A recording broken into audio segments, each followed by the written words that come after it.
Hey, what up guys? This is Jim Fields from Greater China Tech. 2 weeks ago, we made a video comparing Bilibili and YouTube and figuring out the key differences between the platforms. But one thing I think we were missing was a first-hand experience of how these two different platforms actually work. And what we decided to do was actually to go out in Shanghai and find someone who really understands both. So we found someone named Teacher Mike, who's also an American, who's been living in China for many years. And interestingly, he has around 700,000 followers on both of these platforms. So in today's episode, we're gonna pull back the curtain and do an interview with this Teacher Mike and really understand his perspective on how these two different platforms work and the key differences between the two. Hey, how's it going? Yeah. Welcome to the show. One thing we're, a lot of people who watch this video are curious about is how did you get from, well, first of all, what did you first do when you came to China, and then how did you eventually get into creating video content? Yeah, so I came to China teaching English like a lot of people do. I found that a lot of my students had the same questions about English, and they kept asking me. And it's not that I was tired of giving them the same answers, but I thought, why don't I just make a video, and then if someone has this question, I can just refer them to the video, right? And they can share it with their classmates, and it would just be easier that way. And it kind of just slowly started from there. I started about 4.5, 5 years ago. It seems like what you do is you're a bridge. You offer a view, for instance, the year you were in the States, of what was happening on the ground in the US for audiences in China, where you're speaking in Mandarin. Yeah. At the same time, often you're creating content the other direction, right? Helping these two audiences either understand or have some more awareness about each other. But are there common misunderstandings, your blind spots? Yeah, I think we get a lot of our information from the news, right? And every news channel that I'm aware of is quite biased, and so I think people all over the world are just kind of thirsty for at least something a little more objective. And I'm not a journalist, but I can just say, here, this is what's happening, and not have any feelings one way or the other towards it. I think it's interesting looking at your following, because you've got a pretty strong parity between your following on YouTube and your following on Bilibili, but, and we can show this on screen, if you look in the comments of your YouTube videos, actually one thing you notice is that a lot of the comments are Chinese language comments. Yep. Now, a lot of people may say, well, hold on, YouTube is a service that's not available in China, so who are all these people who are writing Chinese language comments on your video, and where do they come from? YouTube, it's obviously much more international. If I look at my analytics, it'll actually say 55% of them, they choose English as their language of choice on YouTube, as the platform language. Okay. So a lot of English speakers, and you also have to realize there's 70 million Chinese people living outside of China, right? Huge population. Not to mention, a lot of other nationalities speaking Chinese, a lot of Malaysian fans. They're ethnically Chinese, they speak Chinese still in their families. Sure. So I have 5 or 10% Malaysian fans. And for yourself, I guess one other point is, we talked about your journey from 2015 or 2016 up to now in creating content. Would you say now your focus is more about YouTube or more about, for instance, domestic platforms like Bilibili?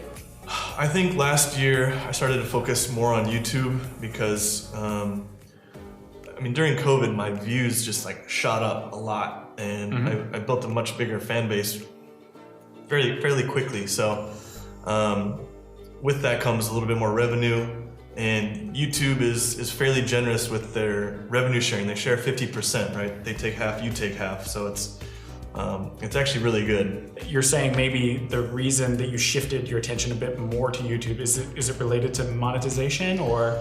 A little bit, and also just channel growth. I was able to grow quite a bit more. I think once you pass a certain level, 100,000 subscribers, you get a trainer. Somebody will contact you and say, I want to help you build your channel. They're from YouTube. They work, at Google, and so they help you grow your channel. So there's good support. They have regular meetings, so you can meet other YouTubers, and because one of the big things for creators is collaborations, like what we're doing here. Right. That's how you grow, which is very non-traditional in a sense, of if you're my competition, we're competing, we're enemies, but actually online we're stronger together. I help you grow, you help me grow. Everybody wins. How does it work or not work, for instance, on Bilibili?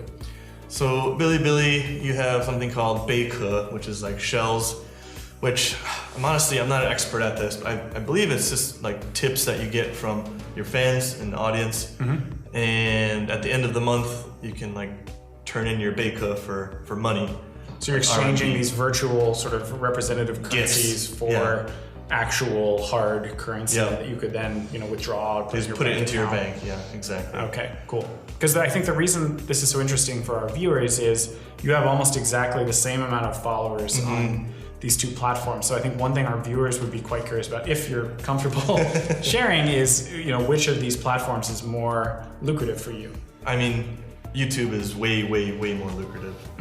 I think on Bilibili last year, 2020, I made about 9,000 RMB. Okay. So not like a ton of money. Right. That's just directly from the 贝壳. Right. I do promote a few language learning apps on my platform too. So I would say Bilibili, if you want third-party vendors and advertisements and things like that, you can command a little more money on Bilibili. But as far as like just the advertisement revenue that you get month to month, it's much higher. I mean, much higher on YouTube. I see. Yeah. So if you're talking purely about the revenue that's derived from the monetization of the videos on the platform, you're going to do better on YouTube and worse on Bilibili. But if you're talking about partnerships that come in, for instance, if a brand wants to sponsor a particular video, you might be doing better on Bilibili? I think you can do better on Bilibili as far as getting more money for that one brand. However, due to YouTube being much more global, you have more brands finding you. So you have a lot more access to a lot of different brands on YouTube than you would on Bilibili, which is just focused on one audience, the Chinese audience. For yourself, what do you, if you're willing to share, I think a lot of people online are curious, where is your channel going? Or what kind of content are you going to be creating moving forward into this year? Yeah, I think I'm going to continue doing what I'm doing now, and I would say, every month there's going to be a couple English, more academic type videos, possibly based around some trending topics.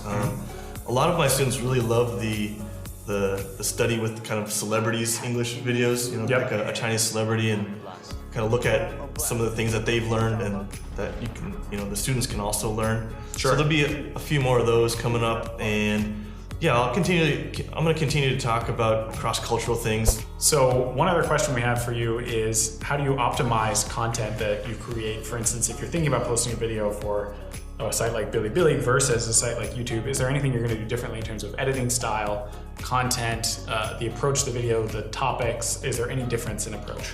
Yeah, I mean, when I was doing mostly Bilibili, I would definitely sort of look at what's trending on Bilibili and sort of go with those topics. But now that I'm more focused on YouTube, I think I've kind of switched a little bit. Like on Bilibili, at the end it's like, oh, 投硬币 and like this kind of thing, which makes no sense on any other platform. Right. Or like 留个弹幕 or something like that.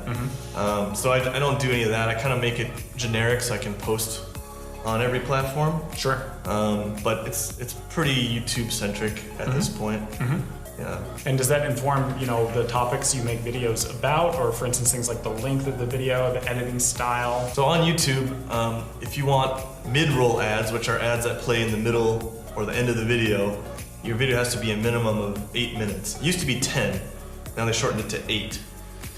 So if your video is 7 minutes and 59 seconds, you're only gonna have one ad roll on your thing, on your video. So if I make a 12-minute video, I may have one in the beginning, in the middle, and the end. I may be rolling 3 or 4 ads instead of that one, so it's helping me a lot more to make longer videos. Because the more ads you have, the more potential sort of conversions you can have in terms of the revenue that you collect. And because YouTube shares the revenue from the ads with the creators, the more ads that are included, the better you perform financially.